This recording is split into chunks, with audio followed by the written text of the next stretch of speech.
Bismillahirrahmanirrahim. Kita lanjutkan kajian hadis yang ke 1548. Wa 'anin Nu'man bin Bashir, dari Nu'man bin Bashir radhiyallahu anhuma, anin Nabi sallallahu alaihi wasallam qala, dawuh sapa Nabi Muhammad sallallahu alaihi wasallam, inna du'a huwal ibadah. Ad-du'a, sesungguhnya doa adalah ibadah. Ada juga hadis ad-du'a mukhul ibadah, ad-du'a silahul mu'min. Banyak sekali ya hadis-hadis tentang keistimewaan berdoa. Jadi kalau jenengan dianjurkan untuk mohon kepada Allah Subhanahu wa taala, dianjurkan untuk selalu berdoa kepada Allah Subhanahu wa taala.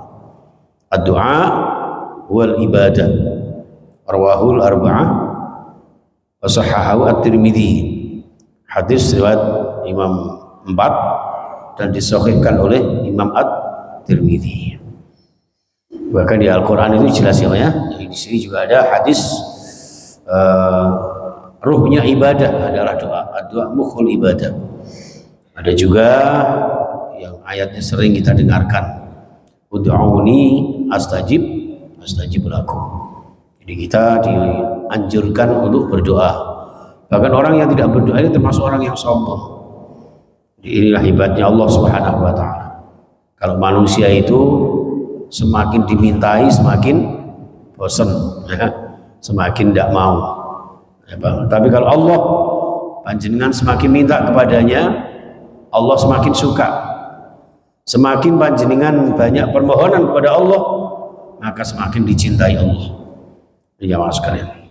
Walahu, masih dari Anin Nu'man, masih dari Nu'man ya.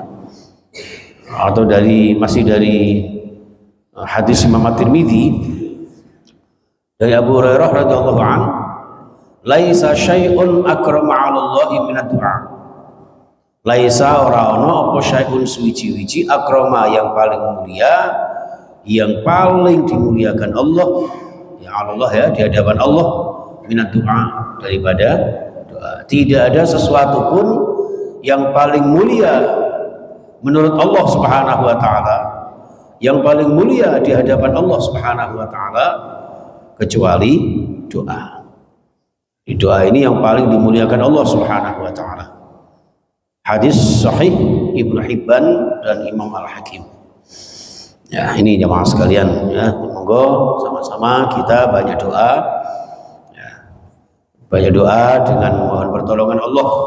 Wasta'inu bis sabri wassalah. Mohon pertolongan Allah dengan sabar dan salat. Sabar mendapatkan ujian Allah, sabar tetap istiqomah melaksanakan perintah Allah, sabar istiqomah meninggalkan larangan-larangan Allah. Ini maka orang yang minta pertolongan kepada Allah Subhanahu wa taala, berdoa kepada Allah Subhanahu wa taala, maka di hadapan Allah semakin mulia ya, semakin dicintai Allah Subhanahu wa taala. Jemaah sekalian rahimakumullah, hadis berikutnya 1551, wa an Anas radhiyallahu anhu, dari sahabat Anas, qala, dawuh sapa Anas bin Malik, qala Rasulullah sallallahu alaihi wasallam, hadis sahih yang disabdakan Rasulullah sallallahu alaihi wasallam, ad-du'a'u bainal adhani wal iqamati la yuraddu, akhrajahu an-Nasa'i wa ghairuhu wa sahahahu Ibnu Hibban wa ghairuhu. Ya, jadi ad-du'a, doa bainal adhani wal iqamah, antara azan dan iqamah, itu la yuraddu jamaah sekalian. Ya, doa yang paling mustajabah, doa yang tidak ditolak oleh Allah Subhanahu wa taala adalah doa yang kita aturkan kehadirat Allah Subhanahu wa taala di antara azan dan qomat. Makanya panjenengan usahakan di antara azan dan qomat ya, berdoa kepada Allah Subhanahu wa taala. Insyaallah mudah dikabulkan Allah Subhanahu wa taala, mudah diijabah oleh Allah Subhanahu wa taala. Itu jamaah sekalian rahimakumullah, bagaimana tentang kesahihan hadis ini untuk kita senantiasa amalkan dalam kehidupan sehari-hari. Termasuk bagaimana adab-adab doa. Terkait dengan adab doa ini ada satu hadis ya dari Salman, Rasulullah bersabda, "Inna rabbakum hayyun ya karimun yastahyi min abdihi idza rafa'a ilaihi yadayhi ay yaruddahuma sifran atau sifran ya." Hadis sahih ini ya. Jadi Allah Subhanahu wa taala itu Maha Pemalu Bapak Ibu ya.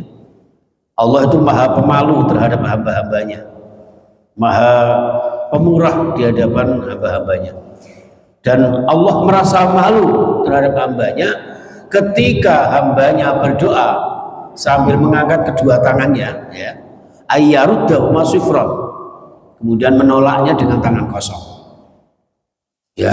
Jadi panjenengan ibaratnya tidak ke hadapan Allah, matur di hadapan Allah, berdoa di hadapan Allah sambil mengangkat kedua tangan ya.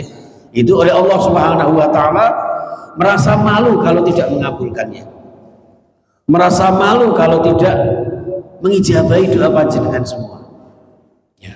Jadi Allah malu kalau sampai membiarkan tangan panjenengan yang sudah menengadah mohon kepada Allah ini kemudian pulang dengan tangan kosong. Jadi kula jenengan dianjurkan untuk berdoa dengan mengangkat kedua tangan. Nih. Baik, berikutnya wa an Umar bin Khattab radhiyallahu an kana Rasulullah sallallahu alaihi wasallam idza madda yadayhi fi du'a lam yaruddahuma hatta yamsaha bihima wajhah. Jadi Allah itu selalu akan mengabulkan, Allah tidak akan menolak doa seorang hamba ya, dibiarkan kembali sia-sia tangannya yang diangkat itu sampai selesai berdoa dan mengusap wajahnya dengan kedua tangannya. Ini hadis yang menganjurkan ketika berdoa ini selesai mengusap apa itu wajahnya dengan kedua tangan. Walaupun juga ada hadis lain yang tidak harus begitu. Termasuk ketika salam, assalamualaikum, assalamualaikum habis sholat, itu ada yang menganjurkan selesai kemudian mengusap kedua tangan ke wajah. Ada cukup satu wajah, satu tangan ya ke wajah kita. Ada juga yang tidak perlu. Assalamualaikum, assalamualaikum selesai. Itu semua ada hadisnya insyaallah. Baik, itu jamaah sekalian rahimakumullah. Mudah-mudahan apa yang kita kaji pagi hari ini diberkahi Allah Subhanahu wa taala. Bismillahirrahmanirrahim. Allahumma shalli ala Muhammad wa ala alihi washabihi ajma'in. Allahumma ighfir lana wa liwalidina warhamhum kama rabbawna shighara wa li masyaykhina wa li muallimina wa li ikhwanina wa li jama'atina. Allah ya Rabb, ampuni dosa-dosa kami, dosa-dosa kedua orang tua kami, sahabat-sahabat kami, dan para jamaah kami ya Allah, para pemirsa kami ya Allah. Cukupi rezeki kami, mudahkan urusan kami, lancarkan segala pekerjaan kami ya Allah, dan berkahi umur kami, berkahi rumah tangga kami, anak-anak kami, keturunan kami. Allah ya Rabb, berikan hidup yang sekali ini hidup yang mulia istiqamah, rezeki yang halal barakah untuk bekal ibadah istiqamah. Ya Allah, membina rumah tangga yang sakinah mawaddah warahmah, mendidik putra putri anak-anak didik kami sholih sholihah yang ahli ibadah berakhlakul karimah. Allah ya Rabb, mudahkan kami berziarah ke Makkah Madinah, berikan selamat lancar sehat seluruh jamaah haji tahun ini ya Allah, sehingga menjadi haji yang mabrur laisa lahu jazaa'un ilal jannah. Dan ya Allah, suatu saat andaikan Engkau ambil nyawa kami dalam keadaan husnul khatimah. Rabbana atina fid dunya hasanah wa fil akhirati hasanah wa qina adzabannar. Wa sallallahu ala Muhammadin wasallam. Walhamdulillahirabbil alamin. Terima kasih, mohon maaf. Subhanakallahumma bihamdika asyhadu an la ilaha illa anta astaghfiruka wa atubu ilaik. Assalamualaikum warahmatullahi wabarakatuh.